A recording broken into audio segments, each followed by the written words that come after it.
SEC injury updates galore. The college football playoff rankings come out tonight, and what in the world has gone wrong at Auburn? Locked On SEC starts right now.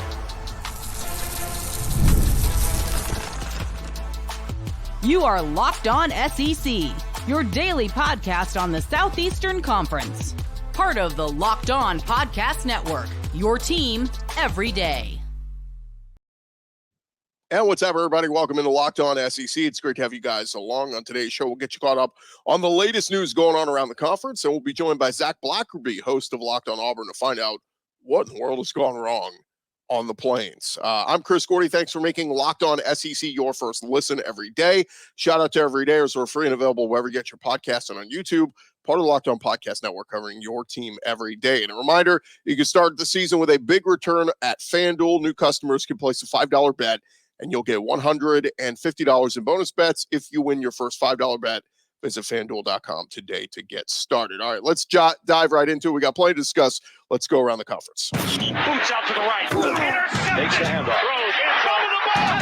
What a catch! Around the conference. We start over at Texas A&M as star running back Le'Veon Moss is going to miss the remainder of the season. Not the best news, not what you want to hear, as Mike Elko met with the media on Monday and talked about Moss's lower body injury he suffered at South Carolina on Saturday night.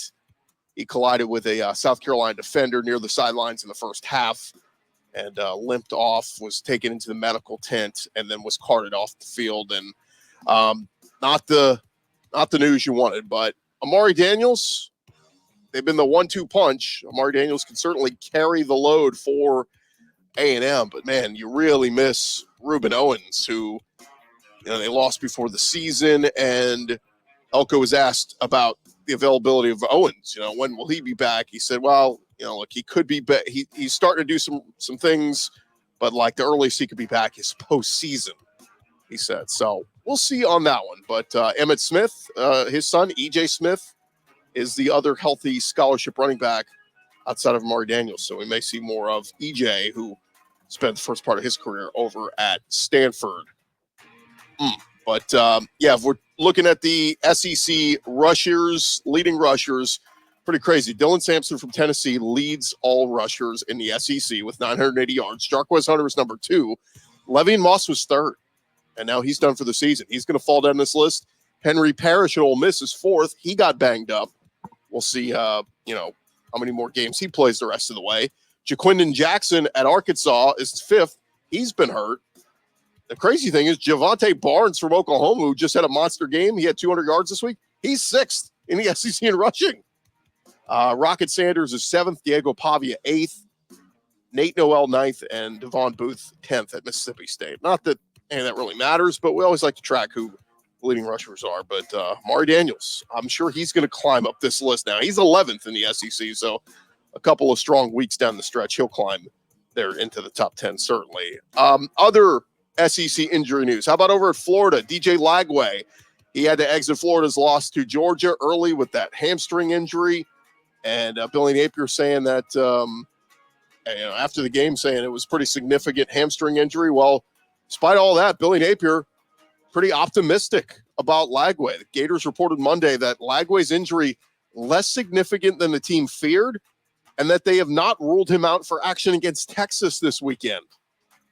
Florida will travel to face Texas Saturday morning versus Texas on noon on ABC. Look, they're probably going to have to go with the Yale walk-on kid, but what a story that would be. Lagway goes from, oh man, is he done for the year, to suddenly, he might play this weekend. Highly doubt it, but certainly something to keep an eye on. Over at Georgia, Kirby Smart met with the media on Monday, giving an injury update on star running back Trevor Etienne, who suffered a rib injury against Florida on Saturday. Smart said Monday he feels good about Etienne's status for Saturday against Ole Miss.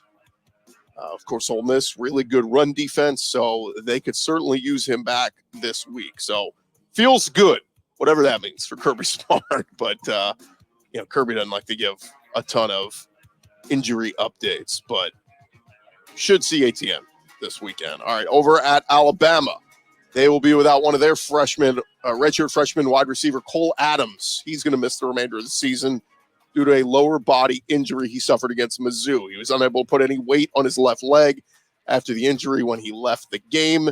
He was Alabama's primary punt returner this season, had a total of 11 punt returns, so he is done. Of course, Ryan Williams, the star in that receiving core, Jeremy Bernard, Jalen Mbakwe will likely do some of their returning duties along with Ryan Williams. So Alabama getting ready for LSU in Death Valley this coming Saturday night on ABC. Over at Ole Miss, Jackson Dart picking up a National Honor of the Week.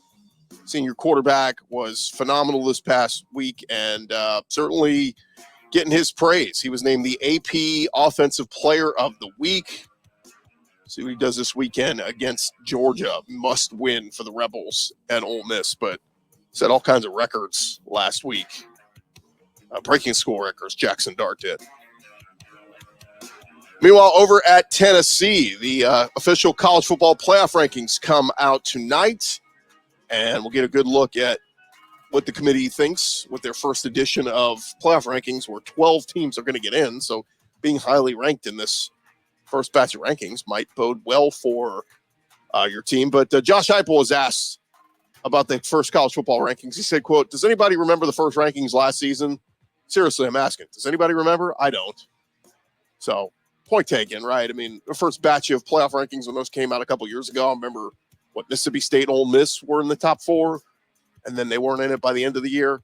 But to me, with 12 teams getting in this year, it does mean a little bit more if you're highly ranked in the first batch, right? I mean, you still got to win your games and take care of business. But, 2022, Tennessee was ranked number 1 in the college football playoffs initial poll. Remember the Hendon Hooker season, and then things went awry after that. By the way, 24/7 Sports, they put out their projected rankings of what that could look like. Brad Crawford did. He's got Oregon 1, BYU 2, Georgia 3, Ohio State 4. And he's got Miami 5, Texas 6, Notre Dame 7, Tennessee 8, Indiana 9, Penn State 10, SMU 11, and Alabama in at number 12. He's got LSU at 13. So clearly the winner of Bama LSU this weekend would be that extra team. But that's 4 SEC teams he has in. He's got Ole Miss sitting at 14. So obviously if they can beat Georgia this weekend, that'll improve their situation. Over at Auburn, Paul Feinbaum on McElroy and Kublik in the morning on Monday gave his thoughts on the state of the Auburn program right now under Hugh Freeze. He said, "I'm completely underwhelmed by Hugh Freeze as Auburn's head football coach. Doesn't really mean very much in terms of this year. I think this year is essentially over, and now it's a matter of what he can do in the offseason immediately after the season to shore up this program." A lot of people are optimistic. They talk to me about how well he's done in recruiting, but ultimately would like to see it on the field. I'm not about to take anything away from what Vanderbilt did this year, but that's really hard-nosed coaching. Some tactical decisions in the offseason, really trying to figure out what Hugh Freeze has done other than blame everything on Brian Harsin. So one other note on Paul Feinbaum. He did bring up, he said, look, I'm torn between Georgia and Texas as far as his favorite for the SEC championship game. He said, I still think I'm going to side with Georgia. I think assuming that they get by this weekend at Ole Miss, it's a game I can't call just yet, but I think they would have the inside track because they're going to be sitting there waiting because they will win the SEC. And so there you have it. There's the latest news going on around the conference. Mentioned a little bit on Auburn there. We're going to talk more with Auburn with Zach Blackerby, host of Locked On Auburn, coming up here in just a second. More Locked On SEC coming your way after this. Well, first, calling all SEC fans, it is time to recognize the Roy Player of the Week. And so far this season, we have pulled over $20,000 to support players on the Roy app. Micro deposits lead to massive change. With the Roy app, you can direct your support to the athletes you love, ensuring that all funds go to the specific player you choose. Unlike collectives, you know exactly where your support is going, and you can receive exclusive content like personal videos and updates after the season. The best part, it is risk-free. If the athlete transfers or doesn't deliver the content, you get your money back. And this week, we're supporting Ole Miss quarterback Jackson Dart. We just pitched in $100. Would love for you to join us. Even $10 can make a difference. Show your favorite player the love and keep him connected to your school.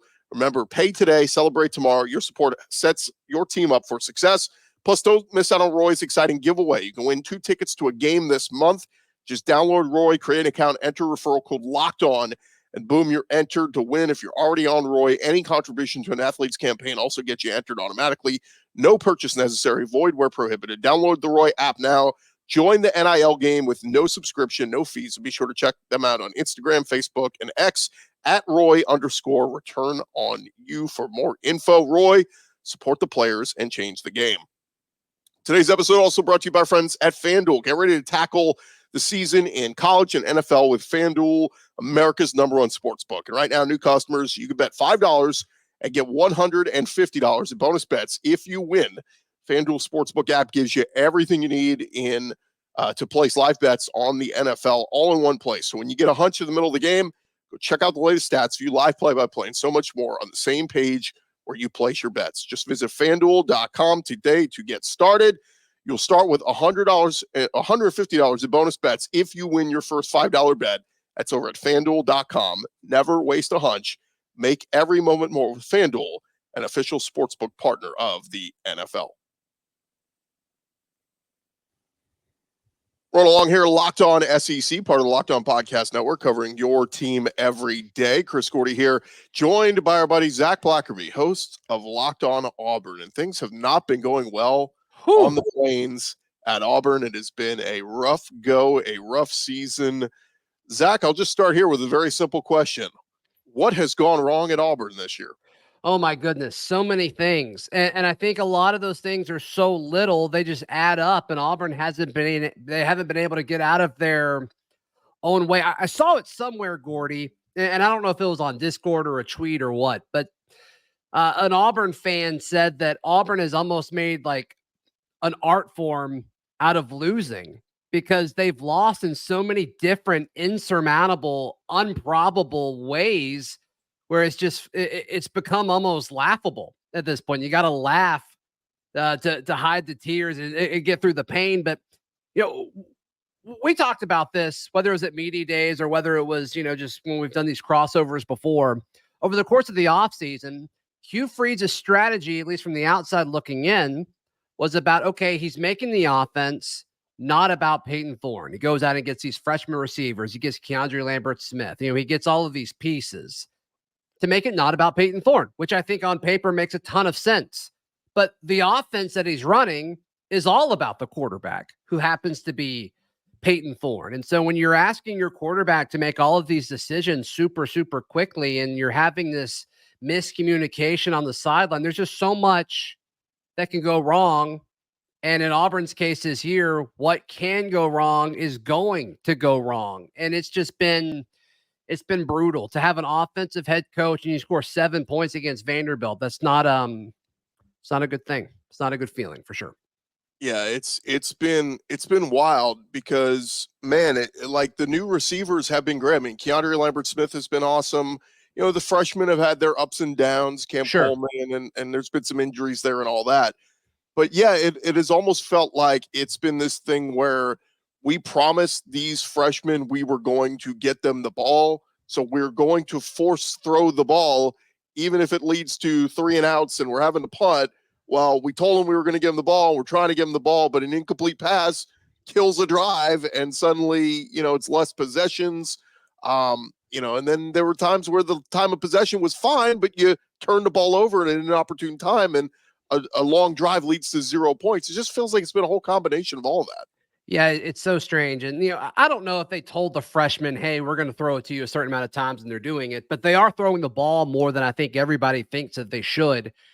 And that's kind of what this Hugh Freeze offense is. And talking to folks within the program, just following up on the game on Saturday, Jarquez Hunter, the leading rusher in the SEC, he had 2 carries in the second half in a close football game. Gordy, I mean, Auburn didn't go down 2 scores until, there was a few minutes left to go and Vandy was kind of able to ice it.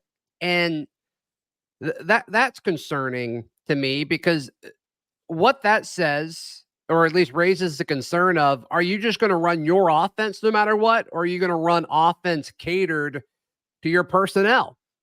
And I mean, he kind of made the offhanded joke that now like doesn't really feel as much of a joke. Like when Auburn was running the football down Kentucky's throat a few weeks ago, where Hugh Freeze said at a presser, he's like, yeah, I almost was like having to resist the urge to pass the football. And it's like, okay, well, like I wish you would have resisted the urge to pass the football a little bit more against Vanderbilt. I mean, Jarquez Hunter's just so good. He's so good. And it's like everybody sees it, but he's not getting enough touches. So to me, I think there's concern of Hugh Freeze is running his offense regardless of what the personnel is. But it's not like these receivers, I think, have been bad. Now, it does seem like at times, more so earlier in the season, where they were running the wrong routes and, they weren't fully aware of what their roles were in certain situations. But the statistical output has been fine. It's just Auburn can't score. They can't create points. And who cares about yards? Who cares about all these accolades and, explosive plays? If you can't turn it into points, it doesn't matter. And it's happened in different ways in pretty much every game this season. And to me, when it happens that often, I think it is on coaching, Gordy. And so we'll see how this coaching staff responds and adjusts. It's crazy. I'm kind of looking back through the past couple of seasons, and I guess you got to go back to 2020.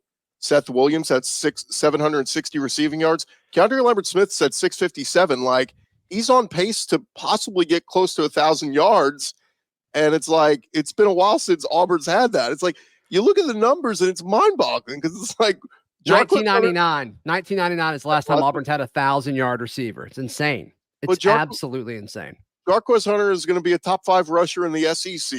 You're going to have a really good, wide receiver, Keandre Lambert-Smith. The defense overall has been pretty solid. Like, what? It's mind-boggling. Like, how are we here? Yeah, it's amazing. Like, Peyton Thorne, I think, is sixth in passing in the SEC, and he was benched for New Mexico.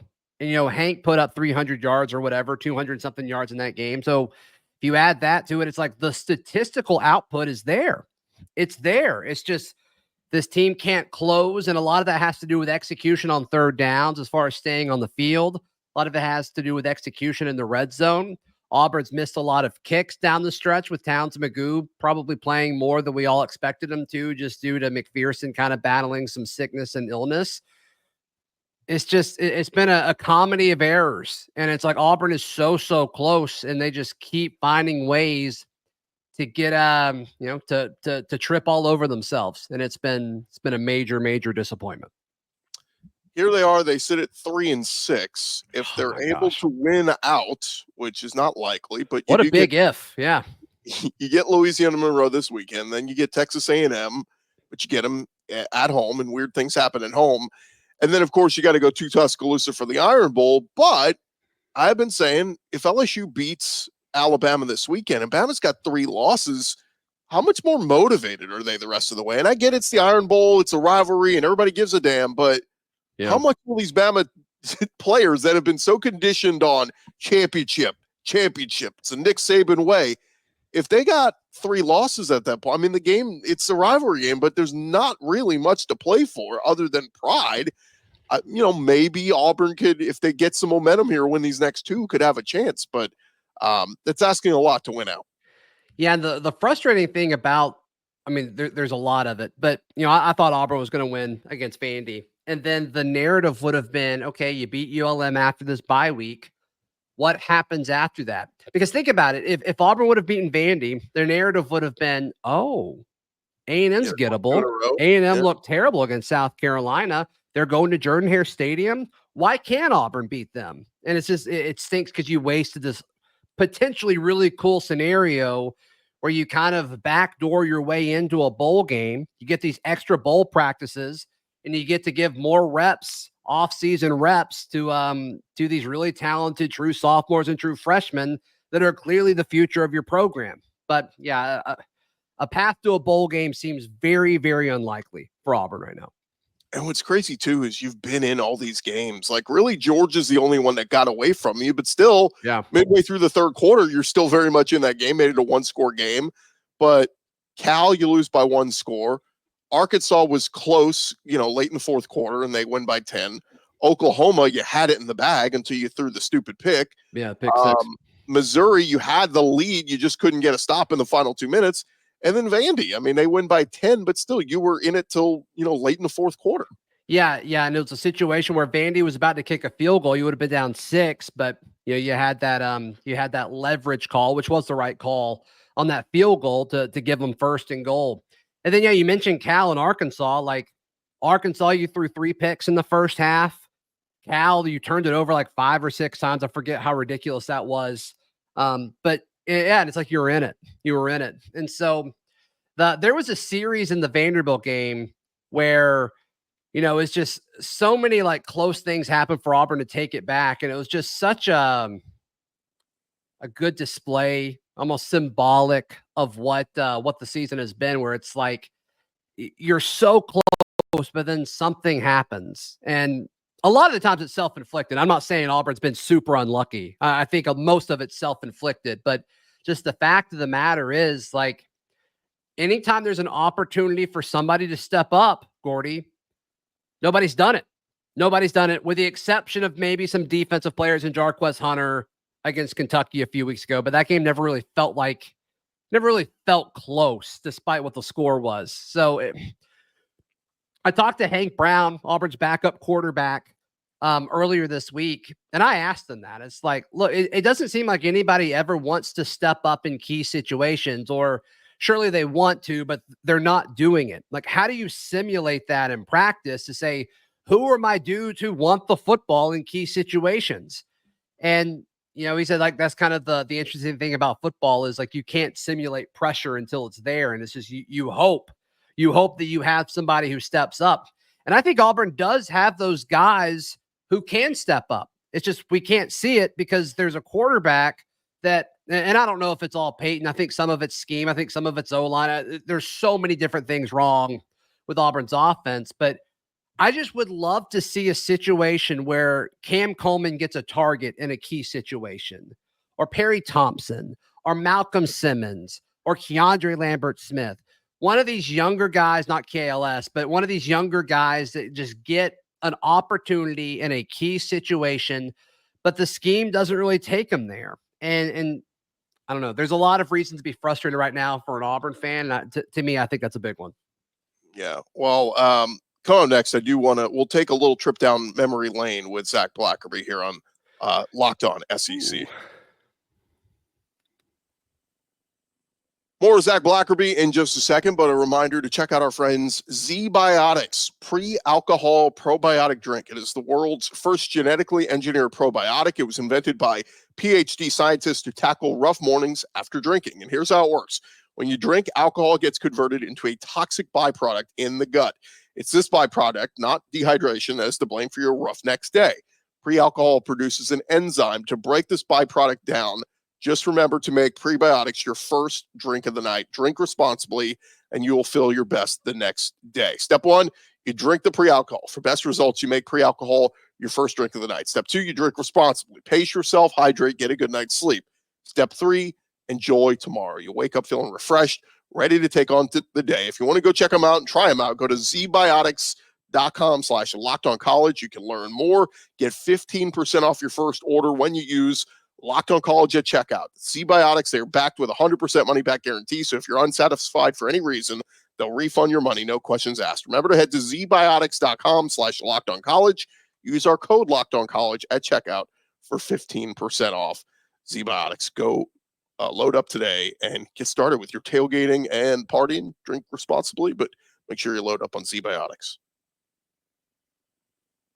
Let's talk about how the schedule shapes up. It's a cakewalk early. You should be able to cruise through Alabama, A&M, Cal. We'll see what they are, but they come to Auburn, New Mexico. This is in New Mexico State. Thank goodness. Arkansas after that. We'll see what Arkansas looks like by that point, but you feel pretty good about starting 4-0 and going into that Oklahoma game on September 28th. Yeah, no question about it. Oklahoma coming to Jordan-Hare Stadium is the most important game on Auburn's schedule. It's absolutely crucial, because if you start 5-0 and you look at FanDuel's over-under line of 7.5 wins, and you've got 5, you're 5 for 5 with 7 more to go. Yeah. You feel pretty good about it. The problem is the middle to back part of the schedule at Mizzou, at Georgia, at Mizzou, at Kentucky, all in a row. There's a bye mixed in there, but I mean, you don't get a home game in October. It's insane. Why did they do that? Who made the schedule? Thanks, Sankey. Appreciate that.